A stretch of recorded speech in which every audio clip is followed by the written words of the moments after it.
Hi, we enter into 2 Samuel 2 today as David inquires of Yahweh what he should do next. If you haven't watched the introductory video to this section, to 2 Samuel 2 1 to 5 5, I encourage you to do that. I went over a number of things that I'll go over briefly here, but there's more detail there, including, as you can see on the right side of the screen, the shape of this section. It's not chiastic or doesn't have any particular structure that I could find or I found other scholars to find, but you can see it's framed by David being anointed king of Judah in the passage we're looking at today, and at the end, David being anointed king over Israel, and so this unity between Judah and Israel over the monarchy. We've also been looking at the unity between this section and the section in 2 Samuel 15 to 19 that's usually styled Absalom's rebellion, and a number of things that you can see that are connected there in terms of situations, places, and particular groups of people. And as we're going to see in our initial verses of chapter 2, as my note below, as you can see from Falkman has, in the introductory section, the first 11 verses, there are 49 names and 182 Hebrew words. So the writer or the narrator here are piling up details here that will echo both back earlier in 1 Samuel, echo back to Genesis as well, and echo ahead in addition. But I'd like to suggest that all that detail really raises a question for those like the minimalists that we've been looking at, especially in the introductory video to 2 Samuel as a whole, who would present the entire story of David's reign and even the succession as a fiction made up after the exile, perhaps in Hellenistic times. I would just ask, why all this detail? Why all the detail of obscure places and obscure people if you're simply trying to establish some kind of mythical royal background that gives you legitimacy for the land in the name of Yahweh? And especially since this passage and our whole section has little mention of Yahweh and certainly little engagement of Yahweh, although Yahweh is mentioned in the very first verse. But that's almost the exception that proves the rule, as we'll see. We're also going to be looking at a significant amount of geography, and some of the places you can find on this biblical map, some of them we'll find on the map from Google Maps, but some of them we simply just don't know where they are.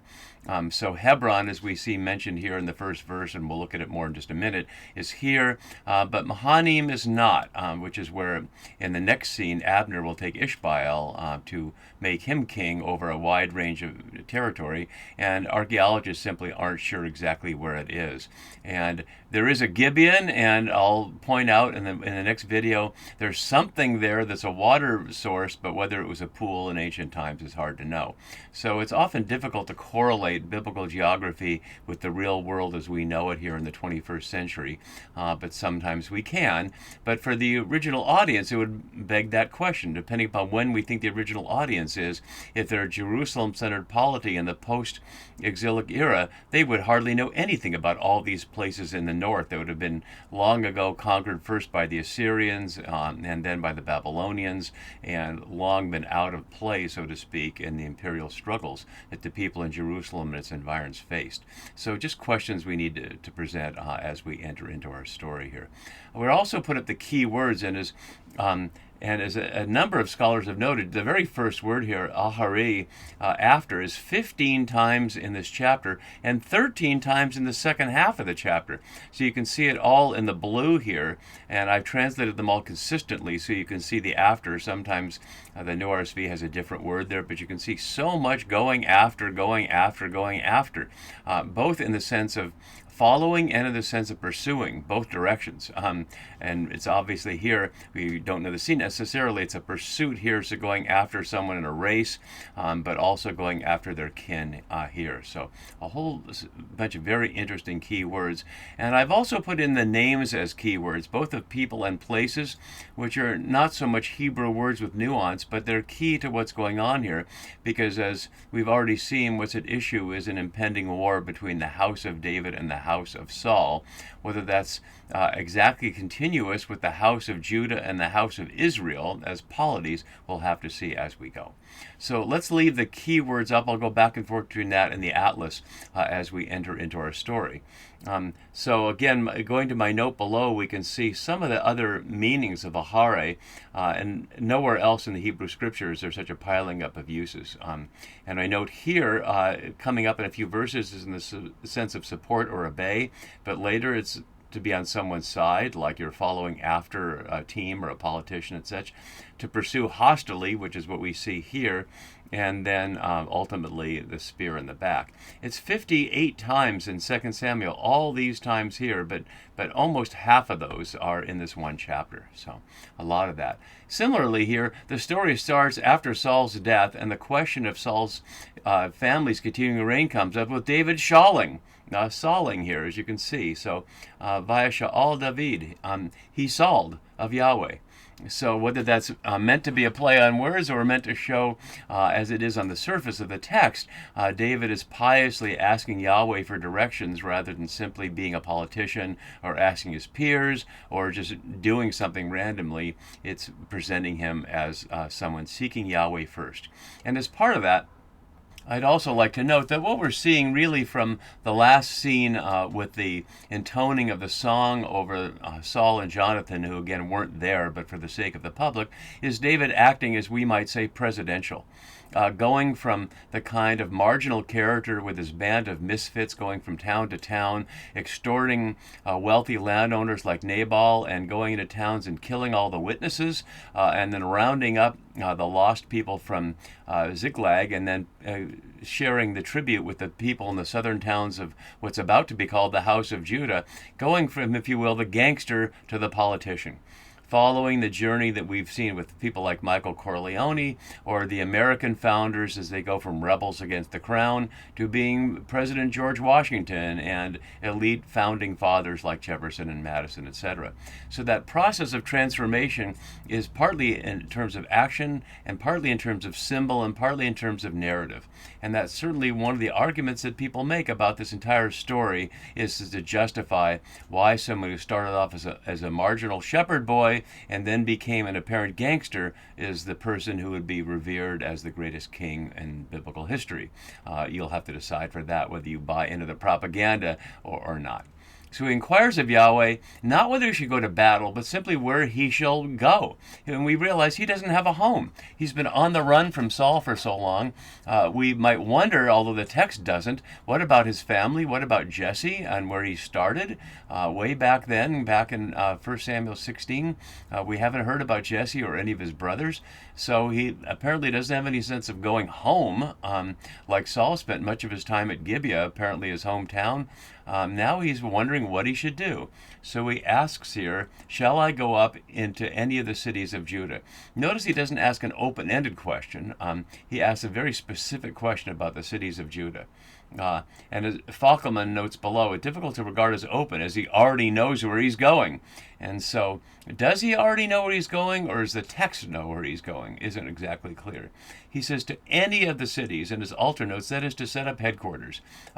It's not exactly a royal city as yet. That won't be until he takes what we know as Jerusalem and builds a royal palace, but that won't be for a few more chapters in the end of this unit. So Yahweh says go up, and this kind of inquiry suggests it's not an actual sense of relational communication as we might imagine, for example, in Exodus between Moses and Yahweh, where they speak directly, but where it's more the sort of magical communication as we've seen throwing lots or through the Thummim and Thurim and Urim, as we've seen, that's like a magic 8-ball, simply looking for a yes or no answer to your question. And that's what he gets. Shall I go up? And the answer is yes. Although Yahweh is quoted saying go up, and that's one of our key words here, it's plainly a yes or no question and gets that. But the second question is not a yes or no question, to which, actually literally, is to where shall I go up? And the answer is Hebron. And we hear Hebron echoing back from 1 Samuel 31. We can go back to that for now, just to remember that. In Hebron, all the places that David's men had roamed, which is highlighting where he'd offered tribute for those who had supported him. So it makes sense that he would go back to the center of the place where he's been. And let's look at it from a couple of perspectives. We'll see in verse 3 that David and his men settle in the towns of Hebron. So if we thought Hebron was a town, what does it mean, these towns? That certainly means something like daughter cities, or what we would call suburbs. As you can see nowadays in this map from Google Maps, where you can see Hebron, all these little towns around it. We'll see in just a minute the relationship between Hebron, or next video, I guess, that relationship between Hebron and Mahanaim, where Abner will take Ishbaal to set up an alternative place. So he says Hebron, and so we hear David being obedient here. So David went up with him along with his 2 wives. And notice at this point it just says his 2 wives. In verse 3 it says he brought up the men who were with him. But it highlights the wives first. Ahinoam of Jezreel and Abigail, the widow of Nabal of Carmel, who we've noted are always described that way. As Falkman notes, the image of Jezreel and Carmel here fit well with the idea of the fertility of whether of the land or of David's reign. Jezreel meaning God sows, and in Hebrew the 2 names rhyme, although they don't quite in English, but you can hear it by the ending of the L sounds at the end. So it's interesting that Ahinoam of Jezreel, who we've seen before, is almost certainly Saul's wife Ahinoam. There's only one Ahinoam named otherwise. And Abigail, we already know, as the text keeps reminding us, was the wife of Nabal. And so David has these 2 wives, but curiously, as you can see from the shape of the section, in just the next chapter, we're going to hear of David having 6 sons from 6 women. And so he's going to be described as having 4 other women, if not wives, if they're not other than wombs that he can fill, we don't know. But in just a few verses, we're going to hear about that. So plainly, the narrator is calling us back to what we saw earlier before he adds in what David is establishing, which is a royal harem. He's doing what kings do. It won't be anything like his son Solomon's harem, but we'll get there when we get there. So he comes up with the 2 women. Notice no children are named yet. And also brought with him the men who were with him, everyone with his household, or literally man and house. Ish uveto from the Hebrew bayit, introducing the house theme. And that will be a central theme of the book as a whole. It's 22 times in this unit in 2 Samuel 2-5, but 108 times in the book. And it'll reach its apogee in both the story of the house of Yahweh in chapter 7, when the question of the house of David and the house of Yahweh are juxtaposed, but also in chapter 11 around the Bathsheba and Uriah situation, as the house of David will be prophesied to be coming down around him. So right now it's all his men in their house, which is to say they're settling, and that's exactly what the text says. No longer on the run, no longer raiders going from town to town. They are becoming settled people, establishing headquarters to rule over the towns of Hebron. Let's go down a couple of verses so we can see the rest of our passage through verse 7 today. So then the people of Judah came. And as many scholars have noted, this is plainly not all the people of Judah, but we have to ask ourselves exactly what does the text mean by the people of Judah and of Judah? Because when we look at the map, there's nothing named Judah mentioned here. And even if I zoom out, you don't see anything named Judah there at all. We see nothing in this section about a tribal confederation, that Israel consists of the sons of Jacob. There's no reference to that here.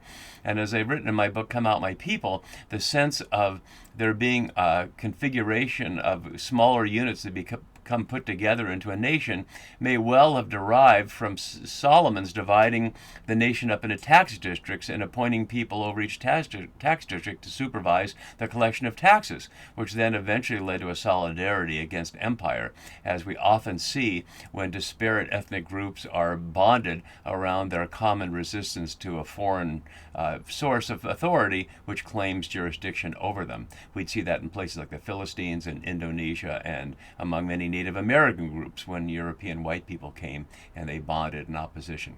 So we don't know exactly what the people of Judah refer to here, but as my note below from Halpern suggests, not named as a tribe, the house of Judah is born here. That's certainly Halpern's view. Not all scholars agree, but I wanted us to hear that. And as Joel Baden adds, it cannot be imagined to be a collective leadership group, let alone literally all the men of Judah. What we may imagine is the, quote, men of Judah refers to a leader or leaders from each community. This conforms to the notice of David sending spoils, not to Judah as a whole, but to the elders of each town, which is what I was just referring to in the towns of Hebron that we saw back from 1 Samuel 30. So the people that David has set up as his clients, that he would be their patron, now anoint him king over the house of Judah. And notice how unceremonious the whole thing is. Yahweh is not here. Yahweh had Samuel anoint David king way back in 1 Samuel 16. But here there's no Yahweh even mentioned. And no ceremony, no feast, no anything. It's just like something they got to do, like some kind of bureaucratic task. And you'd think the narrator might have some sense of celebration here, but there's not. After this, we'll see anointing in these various places down here. And we'll get to those when we get there, of course. This is the first reference to the house of Judah as a new creation, as Baden notes, and it's only in this scene 3 times until 1 Kings 12, which is when there's the division again between Judah and Israel, at that time as polities.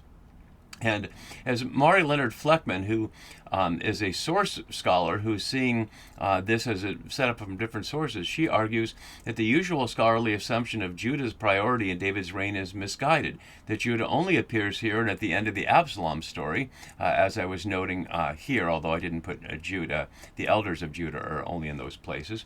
And so the concern is otherwise with Israel. So she sees that as a source issue, that the elements of Judah here and in chapter 19 were added later to a story that's otherwise about David's rule over Israel. But if we read it politically and as a narrative unity, we can see it exactly the opposite. That Judah is the territory that, as we just saw, David has no concern with because it's secure.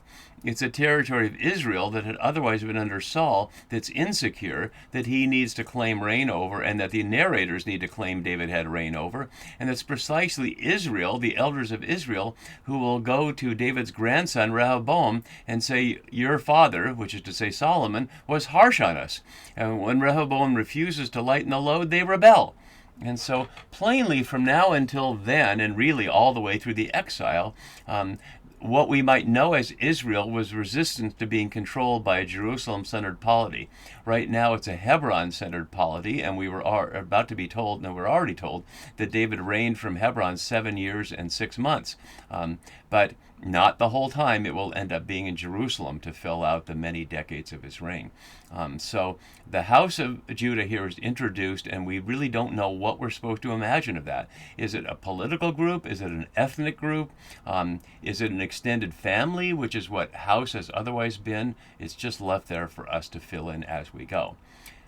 But the people of Judah tell David it was the people of Jabesh-gilead who buried Saul, recalling the very last chapter in 1 Samuel 31, after the heads had been cut off and they took them back and buried them. And the word for buried here is recalling that explicitly. The only other time we've heard burial in 1 Samuel was the twice mentioned burial of Samuel. So no, Samuel is dead, and the people of Jabesh-gilead who buried Saul are being recalled here. Jabesh-gilead itself is not easy to locate, and we've looked at that in chapter 31, so I won't bring it up here again. So when the people of Judah note that, David sends messengers, recalling the theme we saw throughout 1 Samuel, but now they're royal messengers. Unlike messengers who were there to carry covert messages to help tell David where Saul was or Saul where David was without them finding out about it, here it's a royal messenger. He could have gone himself, but by sending messengers, he's establishing his royal bona fides here. As Falkema notes below, the plural indicates that the agents are, quote, on a true mission originating from a powerful man and not from a private person. And he said to them, this is the message he sends with the messengers, be you blessed of Yahweh because you showed this loyalty to Saul your Lord and buried him. And I didn't notice it in verse 4, but we can see this is the center of a little chiasm that goes from verse 4 to verse 7 here. So I can put that up so you can see this framing around the house of Judah anointed David king. And at the center here, the chesed ve'emet here, with which David will reward here. And we see that here, steadfast love and faithfulness. We'll get to that in a moment. So may you be blessed, invoking the word barakah, which is interestingly the same word for the pool of Gibeon, which the young men will have their so-called contest where they will all die. As Graham Old notes below, both Saul and David are ready to flatter communities distant from their own power base. And of course, it's the very nature of power. It's what every presidential candidate or every senatorial candidate does, going out to small towns and shaking hands and eating breakfast and fried chicken, etc. in local diners. So they're engaging like politicians of all time have always done, schmoozing with the constituents. Good to use a Yiddish word here in this context too. So may you be blessed by Yahweh. The only reference to Yahweh here is the king invoking it. Notice that Yahweh is not in the story, but twice he's invoking Yahweh, just as politicians in our world invoke God. I'm hoping you're hearing how relevant these stories are to our world today, because you show this chesed ve'emet. And Hesed ve'emet, and only Hesed here, ve'emet here, is a surprisingly rare term, especially when used for ordinary people. So we'll have to come back to that in a minute.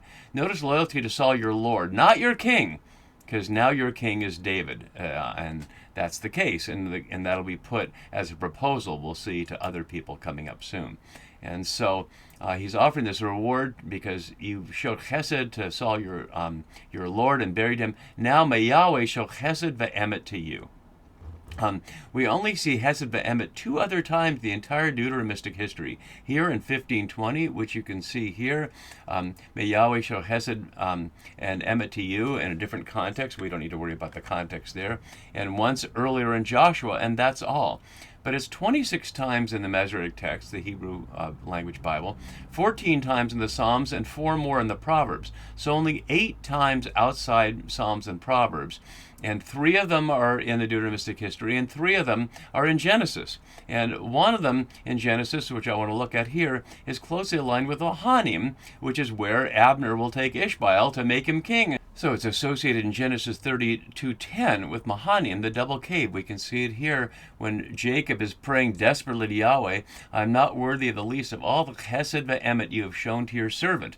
And it's just a few verses earlier in verse 2 that he called the place Mahanaim, where angels of God meet him. So the messengers of God come to a place, and he calls it Mahanaim just before he calls on Yahweh's Hesed ve'emet. And here now David calls on Hesed ve'emet just before Mahanaim. One of the many connections, along with Hebron, that connect our story with Genesis. And we'll try to make sense of those connections farther as we go.